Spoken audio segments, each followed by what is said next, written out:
Give me an international view from our most international bank. What is the state of Citigroup globally?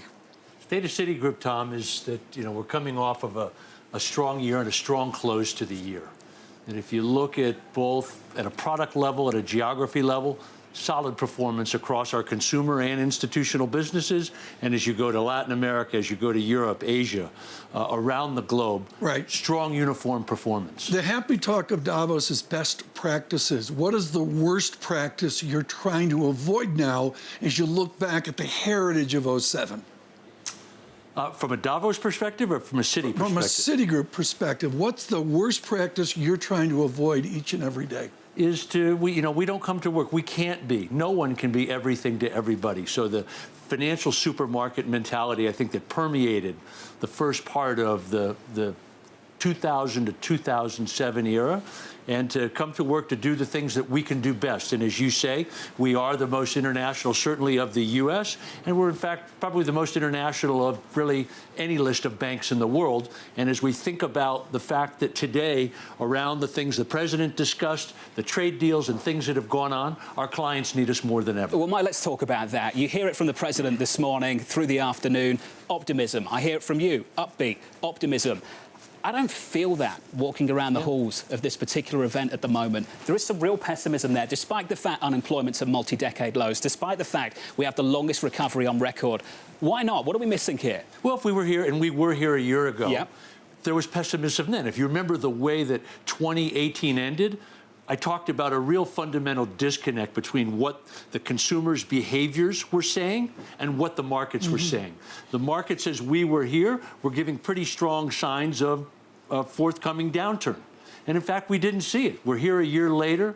The S&P's up 25%, Citi stocks up 30%. The markets had pretty broad-based good performance. And by the way, the consumer's still in good shape. The consumer has been the backbone of this recovery. Who's standing up for capitalism this week?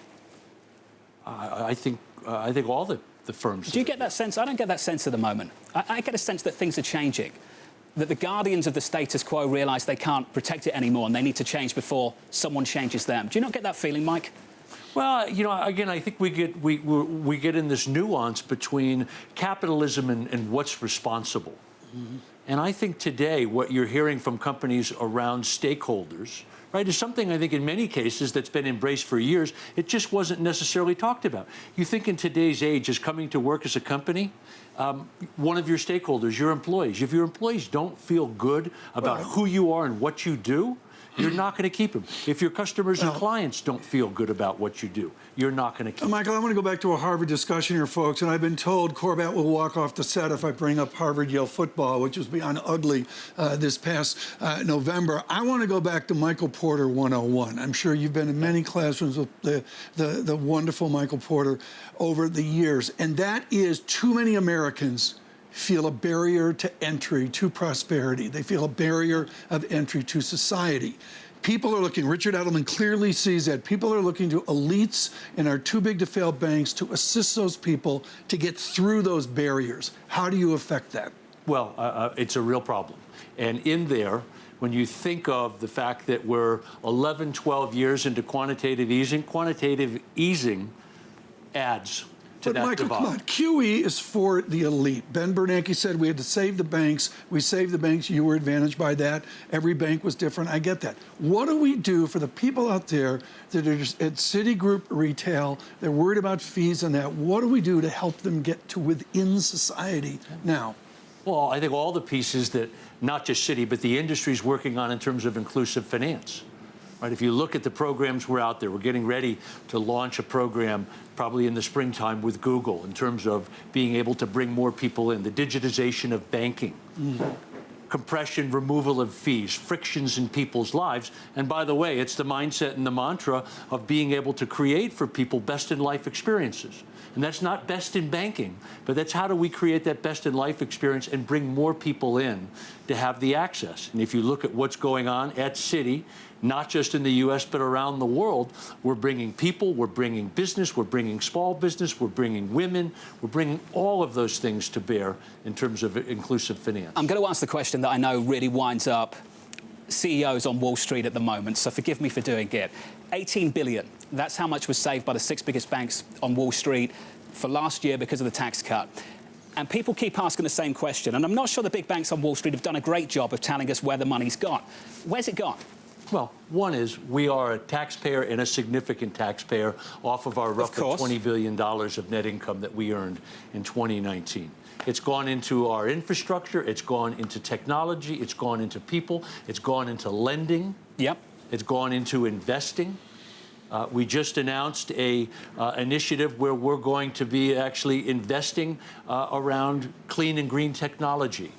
And we just launched a $150 million program over the next few years in terms of putting some of those monies back. Returns to shareholders last year, what were they, 22.3 billion?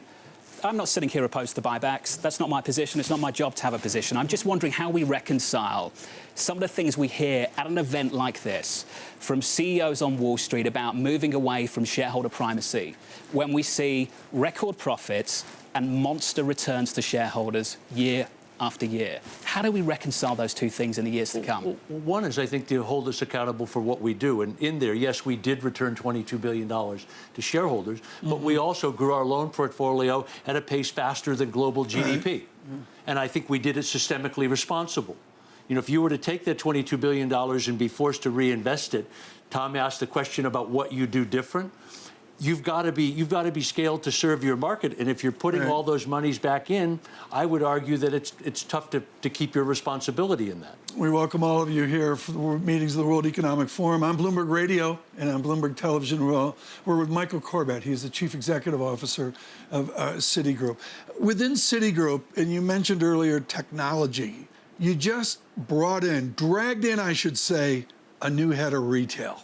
What a challenge 5 and 10 years forward as you and every other bank, regional banks, the small banks, survive the technological demands of retail.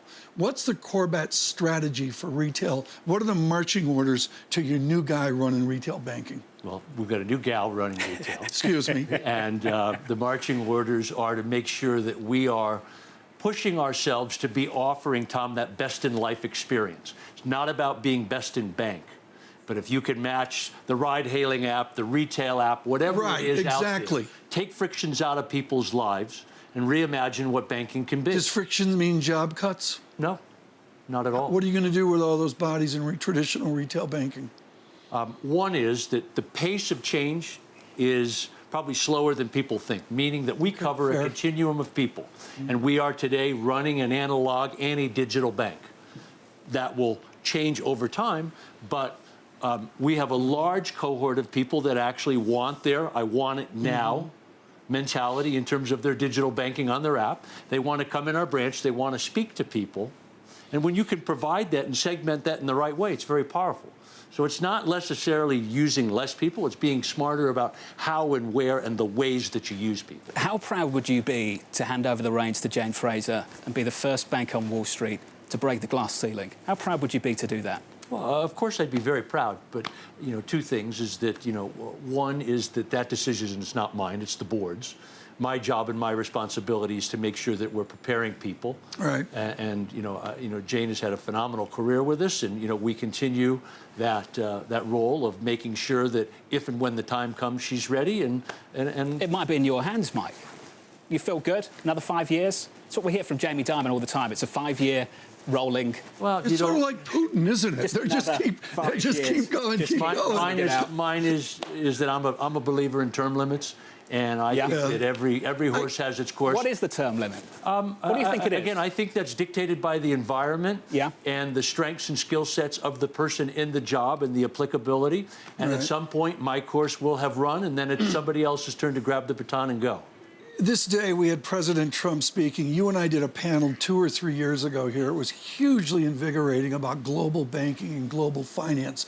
Do you need a Trumpian unilateral America, or do you need to get back to a more multilateral global system? Does that assist you forward? Which way do you cut on that? Well, one is I wouldn't necessarily describe it as Trumpian, but any time that we can move towards across the aisle bipartisanship to get things done, I think that's healthy. Because when you think of the business community just doesn't want lower rates. It likes certainty. It likes clarity. And I think the more divide you have, not just in the U.S., but around the world in political parties, the more uncertainty you have.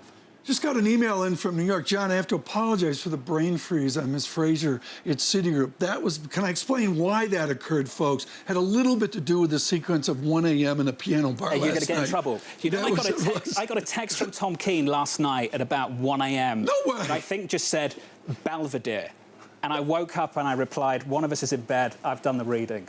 You've done Are you going to get an early night? No, it's exciting here. Mike, thank you. If you see Tom on the streets, please look after him. Mike Corbat there. And Tom, just so you know, from the Harvard game, it was a spectacular 58 minutes and 32 Was it seconds. wonderful? Truly one of the greatest games. For those of you globally, Harvard and Yale in November was it's everything sport needs to be about in America.